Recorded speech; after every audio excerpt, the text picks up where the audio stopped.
Hi மக்களே, காலையில் எல்லாத்துக்கும் குட் மார்னிங். நான் காலையிலே பீட்ரூட் ஃப்ரெஷ் ஜூஸோட என் டே ஸ்டார்ட் பண்ணுறேன். ஜூஸ் குடிச்சு முடிச்சாச்சு. எங்கள் அம்மா லஞ்சுக்கு என்ன சாப்பாடு பண்ணியிருக்காங்கன்னு பார்க்கலாம். என்ன சாப்பாடு?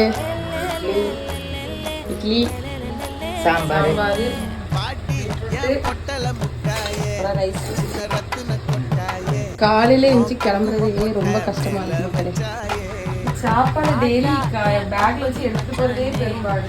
செஞ்சிடக்கூடாதுங்க, பார்த்து பார்த்து எடுத்து.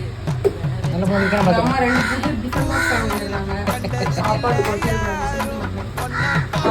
இன்னைக்குதான் ரிசல்ட் தெரியும். சிந்துதா இல்லையா? சிந்துனா வேற ஒண்ணும் பண்ண முடியாது. கவர்ல கையில லெமன் ஜூஸ் எடுத்துக்க. லெமன் ஜூஸ் எல்லாத்தையும் எடுத்து பேக் பண்ணியாச்சு மக்களே. கிளம்புறேன்.